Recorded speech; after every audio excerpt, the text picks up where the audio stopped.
number is the same, the face is familiar. Only the uniform has changed. Quarterback Archie Manning has relocated in Houston, where he observed his new team's first win of 1982. Manning's counterpart, Gifford Nielsen, drew first blood against the Seahawks with a 19-yard touchdown pass to tight end Dave Casper, number 87. Seattle countered with quarterback David Craig, number 17, who connected with rookie free agent surprise Byron Walker to knot the score at 7 apiece.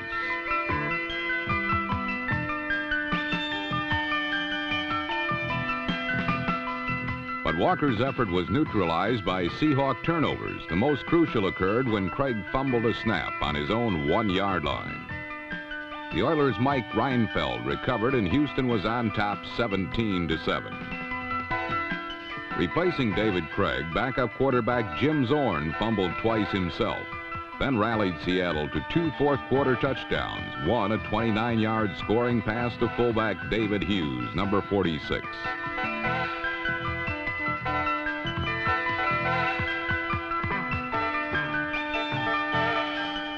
The Seahawks were up by 4, and late in the final period, Houston rekindled a little of that old Oiler magic that wears number 34.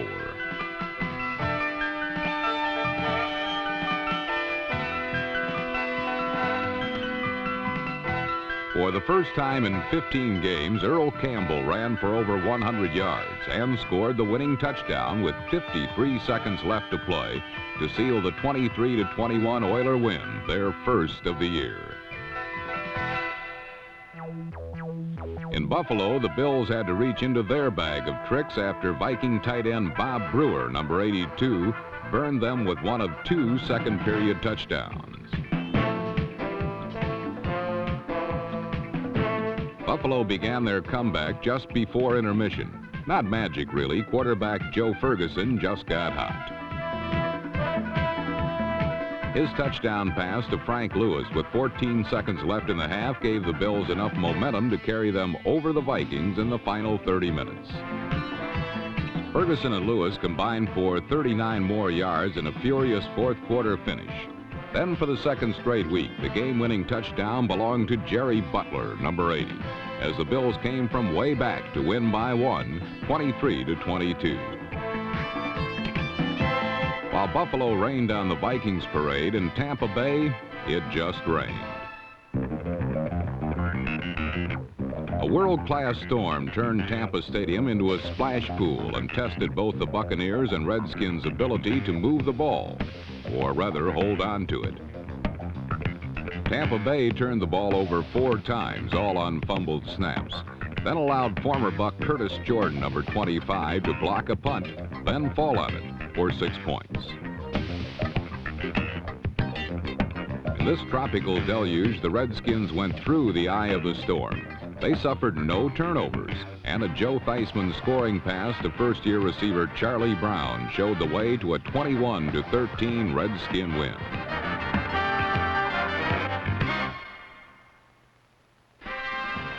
It isn't quite the eye of the tiger, but the Cincinnati Bengals got a shot at the title last year and are looking for a rematch.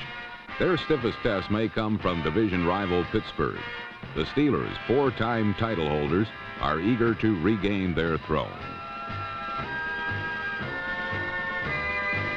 Veteran safety Donnie Shell, number 31, had 2 interceptions that thwarted Bengals scoring drives and helped force the game into overtime. Tied at 20 points apiece, Bengal quarterback Ken Anderson threw his 3rd interception of the game. And Steeler quarterback Dwayne Woodruff, number 49, ran it back 30 yards to the Cincinnati 2.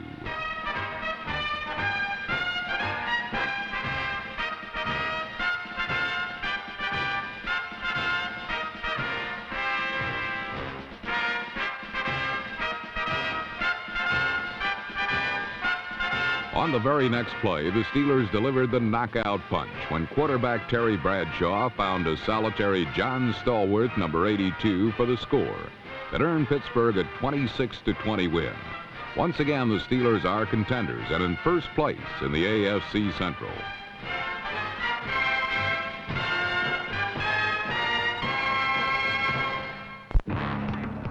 Last weekend, for the first time since 1964, Tom Landry entered his season's second week with a losing record. But the Dallas Cowboys, like a family of kids not wanting to disappoint their father 2 weeks in a row, quickly set out to make Landry forget about opening day winning streaks. Doug Cosby's touchdown put the Cowboys ahead 7-0. However, St. Louis always plays Dallas tough, and after 2 quarters, the teams were locked in a 7-7 tie. But the Cardinals' toughness eventually took a back seat to Cowboy perfection as quarterback Danny White engineered 3 second-half scoring drives.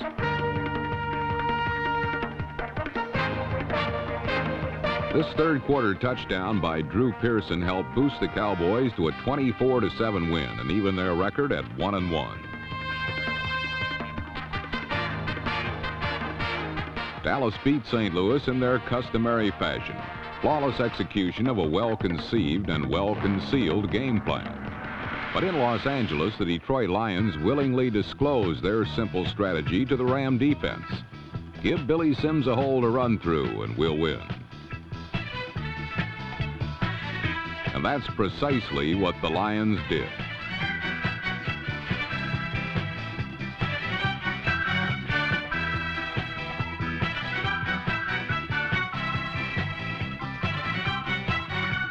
In his first start of the season after less than 2 weeks with the team, Sims remarkably gained 119 yards rushing and 103 yards receiving.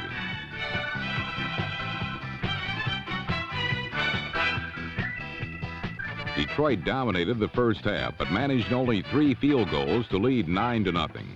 Unable to put the ball in the end zone, the Lions needed a little something extra to get them on the stick.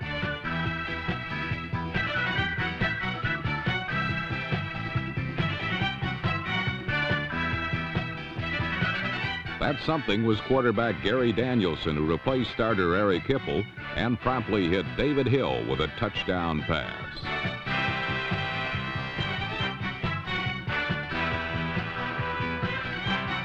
With the Lions leading 16-0 in the fourth quarter, Los Angeles went to their bullpen and called on Vince Ferragamo, a hard-throwing right-hander.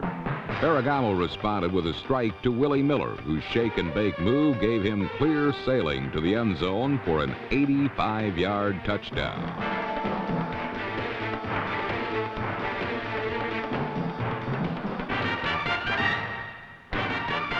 Late in the final period, Los Angeles closed to within 5 points, but a last-minute turnover buried any hopes of a comeback win.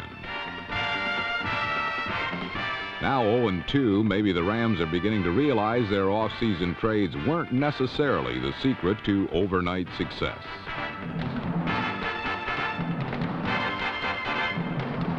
As the Rams' popularity seems to be fading in Los Angeles, the Raiders' newfound success and their rookie sensation Marcus Allen have made them the talk of the town. Against the Falcons, Allen continued to prove that Los Angeles got more than they bargained for when they drafted him #1 last spring.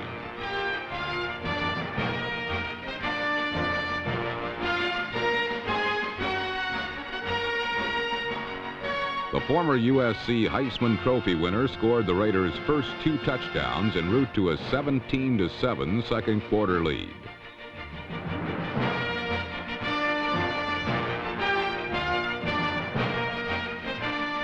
But Allen isn't the only Raider making news. Quarterback Jim Plunkett continued his 1982 comeback, throwing for over 200 yards and 2 scores. Leading 31-14 in the final quarter, linebacker Jeff Barnes, number 56, helped ensure a Raider victory.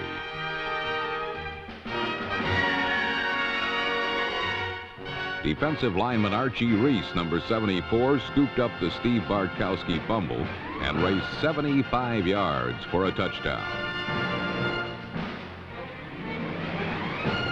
Los Angeles' 38-14 win upped their record to 2-0, as the Raiders are beginning to feel more and more comfortable about their new home.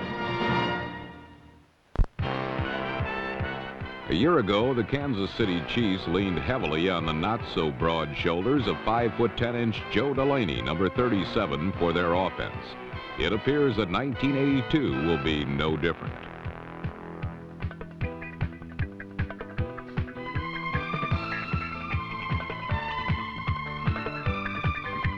But on defense, Kansas City comes at you with all 11 men. And last Sunday in Arrowhead Stadium, the Chargers found out how tough the Chiefs' defense can be.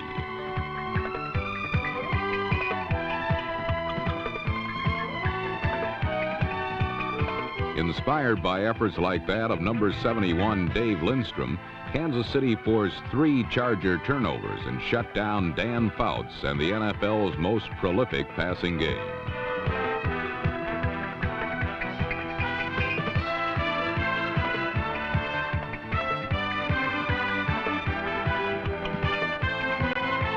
Offensively, the Chiefs were unable to do much themselves. 4 Nick Lowry field goals were all Kansas City's offense could muster. It was the Chiefs' special teams that supplied the margin of victory in a 19-12 win.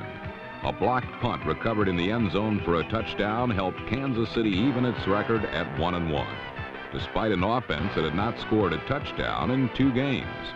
The Chargers also dropped to 1-1 with a defense that had not given up a touchdown in 1982.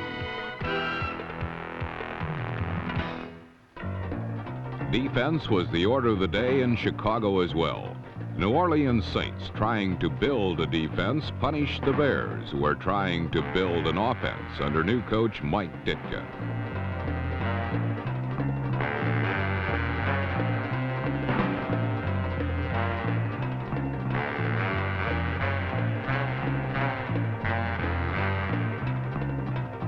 The combination of bone-crunching defense and just enough offense, featuring Wayne Wilson's 138 yards rushing and a Ken Stabler touchdown pass, ensured a 10-0 Saints win, prompting Ditka to say that he has never been humiliated like that in all his years in football.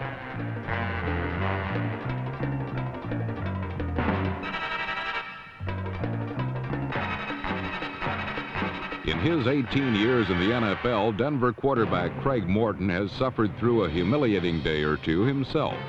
Against San Francisco last Sunday, Morton was sacked twice and intercepted once in the first quarter alone. His counterpart, Joe Montana, had no such trouble in the first half. Montana threw 2 touchdown passes, one to Freddie Salomon and one to Dwight Clark, number 87, as the 49ers jumped to a 21-14 lead. Denver's offense managed but one score, but the Broncos kept the game close on a 67-yard punt return for a touchdown by Rick Upchurch, number 80.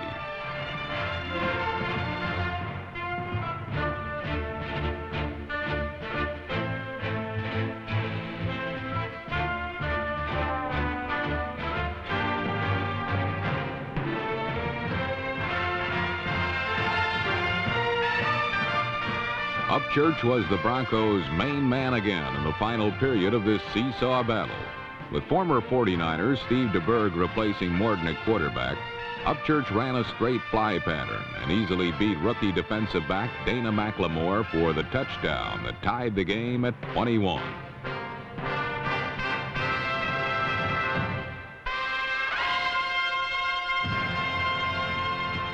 To win, Denver had to stop Montana from doing what he does so well, picking a defense apart with the pressure on.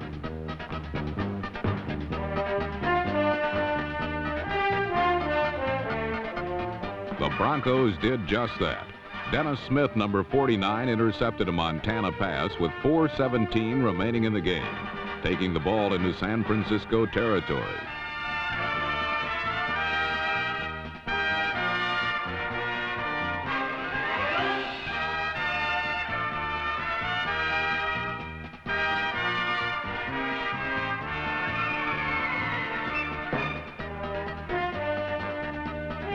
With 3 ticks left on the clock, Rich Carlos drilled an 18-yard field goal to give the Broncos a 24-21 come-from-behind victory.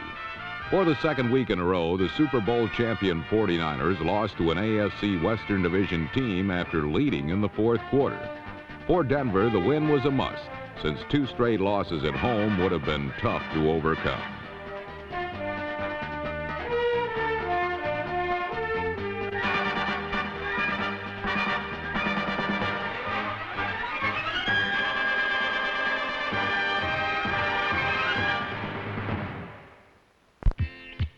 The Baltimore Colts feature one of the NFL's youngest squads, and in the Orange Bowl last Sunday, their youthful unpredictability nearly beat the Miami Dolphins.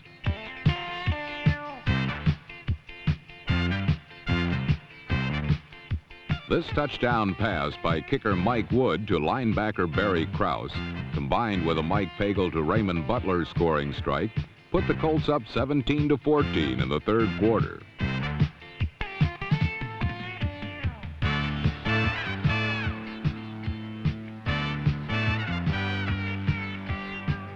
Miami had squandered a 14-point lead, something Don Shula teams seldom, if ever, do. But in the end, Shula's Dolphins pulled it out on a 33-yard run by Tommy Vigorito.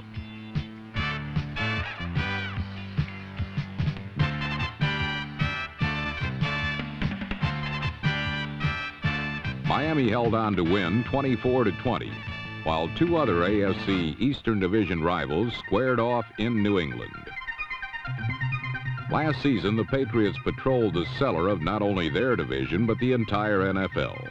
Not surprisingly, they began this season with many new faces, including rookie cornerback Ricky Smith, number 27, who made his Schaefer Stadium debut by returning a kickoff 98 yards against the New York Jets.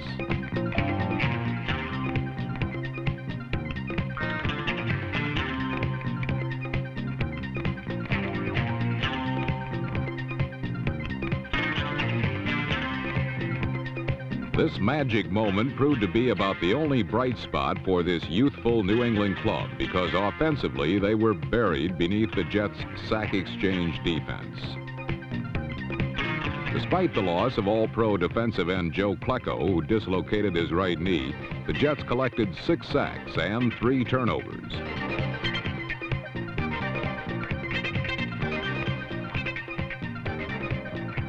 Throughout the afternoon, the Jets utterly dominated the Patriots.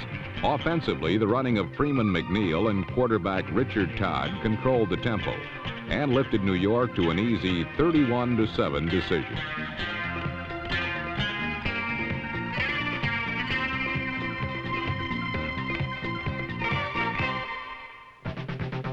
After an embarrassing defensive debut against Washington, Dick Vermeil's Philadelphia Eagles faced another difficult task against the Browns in Cleveland. Once known for their big play talents, Browns quarterback Brian Sipe made the Eagles look bad on their very first possession. Ozzie Newsome's touchdown ignited the game that exploded with big plays, as Sipe and Eagle quarterback Ron Jaworski traded lightning bolt for lightning bolt.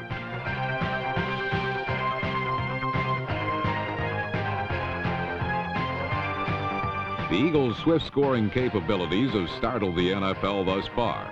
And in the fourth quarter, a Jaworski to Billy Campfield touchdown gave Philadelphia the lead late in the fourth quarter.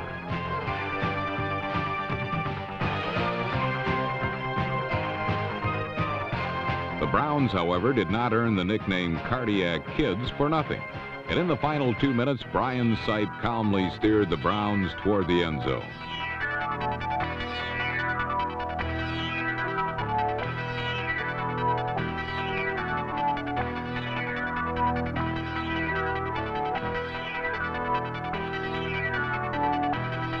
Dino Hall's great catch kept the drive alive.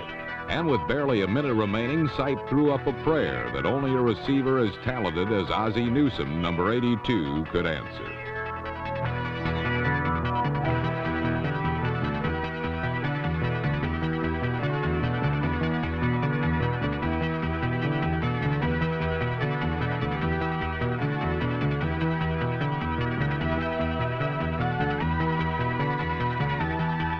Thanks to Newsome's heroics, Cleveland owned a 21-17 lead with only 57 seconds remaining.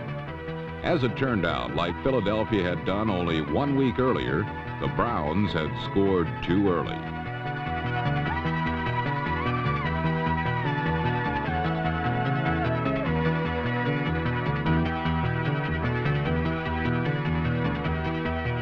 A Jaworski to Carmichael bomb set up the Eagles at the Browns' 2-yard line.